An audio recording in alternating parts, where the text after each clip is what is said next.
Le Festival de Cannes, théâtre des rêves par la présence de nombreuses stars sur le tapis rouge. Certains élèves de 3IS aussi, l'Institut de l'image et du son d'Elancourt, ont pu goûter à ce songe, qu'ils aient remporté un concours ou qu'ils aient travaillé sur place pour l'événement. Participer à la grande fête du cinéma est une chance pour ces étudiants en audiovisuel. Le reportage avec ces images d'Alexis Garneau en collaboration avec Radio Sensation. D'Elancourt à Cannes, il n'y a qu'un pas. Roman et Léa l'ont franchi en remportant le concours Europcar parmi 10 projets sélectionnés. Récompense pour les 2 réalisatrices en herbe de 3IS, un ticket pour le Festival du cinéma et surtout une montée des célèbres marches comme les grands du métier. Un rêve pour ces 2 étudiantes en audiovisuel. Le Festival de Cannes, pour moi, ça représente le rêve du cinéma qui est concrétisé une fois qu'on a travaillé très très dur et qu'on présente un film ou qu'on vienne en voir. C'est vraiment l'aboutissement d'un rêve qui est construit par un réalisateur comme par les autres qui veulent le voir. Principe du concours, non plus réaliser un court-métrage comme les années précédentes, mais proposer un spot publicitaire d'1 minute faisant la promotion du groupe de location de véhicules basé à Voisins-le-Bretonneux. Léa et Roman se sont distingués avec Escapade littorale, une vidéo qui invite au voyage. C'est un voyage quand même initiatique pour une personne qui part en voyage et se découvre elle-même tout au long de ce voyage-là. Et du coup, c'est un spot digital d'1 minute dans lequel on donne aussi envie aux spectateurs de voyager et de peut-être se découvrir aussi eux-mêmes. D'autres étudiants de l'Institut de l'image et du son, 6 plus exactement, sont à Cannes depuis le début du festival pour travailler. Guillaume, Ulysse, Agathe, Camille, Alexandre et Gwenaël sont en stage au département audiovisuel du festival grâce à un partenariat avec leur école. Ils ont dans ce cadre plusieurs missions. Ça peut aller de filmer la montée des marches de certains films le soir ou bien de couvrir des masterclass, des rendez-vous avec des personnalités connues du cinéma toute la journée.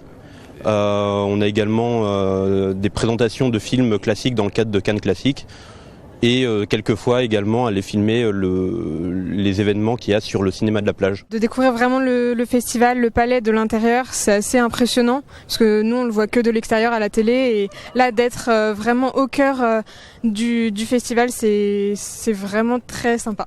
Une expérience et des souvenirs plein la tête qu'ils ramèneront dans leur bagage. Et on retrouve une dernière fois depuis Cannes Hugo Casadamon de la rédaction de Radio Sensation, 2 Yvelinois qui sont à l'affiche du 2e film de Nicolas Bedos présenté en hors compétition.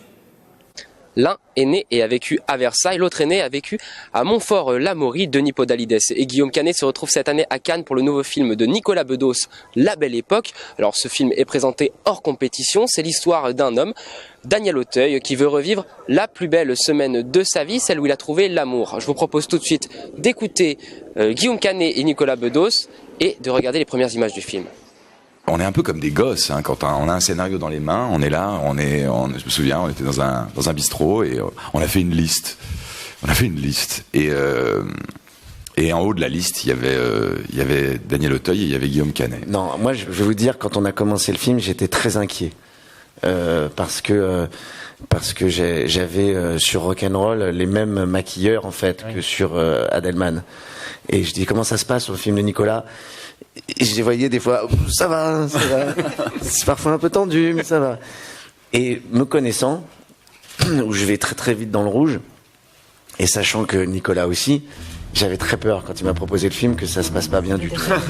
Et donc je lui ai dit, je te jure, il vaut mieux qu'on reste amis. Et parce que voilà. Et il me dit mais non, t'inquiète pas, tu vois. Cher Monsieur Drummond, votre fils et moi serions très honorés de vous offrir la soirée de votre choix dans le cadre des Voyageurs du Temps. Moi, c'est les histoires d'amour qui m'ont beaucoup touché aussi dans le scénario et qui m'ont beaucoup plu et ce que ça racontait, parce que c'est les 2 histoires d'amour, l'une passionnée, l'autre qui s'éteint, mais qui va se raviver justement grâce aussi au feu de la première. Mademoiselle, je sais pas ce qui vous attend, je sais pas ce qui va se passer, mais vivez-le à fond. Et ce qui m'a touché là-dedans, c'est aussi le rapport de mon personnage avec le personnage qu'interprète Daniel, qui est un mentor, un père spirituel, et cet homme lui a apporté du bonheur à un moment où il n'en avait pas, et parce que c'était un couple, c'était une image du bonheur en fait. Et ce que je trouve très très beau, c'est que finalement le personnage que j'interprète se retrouve à un moment dans une mission de faire que cet homme retrouve le bonheur. Enfin, pour cet ultime focus de la semaine sur un film financé par la région Île-de-France, petit voyage en Amérique du Sud, La Cordillère des Songes du Chilien Patricio Guzmán est projeté dans la sélection officielle de Cannes en séance spéciale. Un film consacré à la Cordillère des Andes, cette immense chaîne de montagnes qui parcourt le continent du nord au sud et enclave le Chili.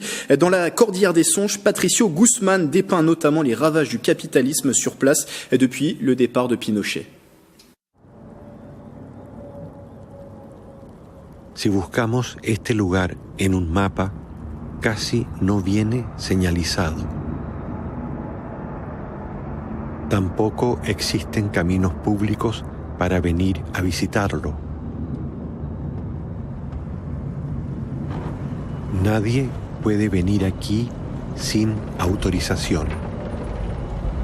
Este es un inmenso territorio chileno que no es chileno.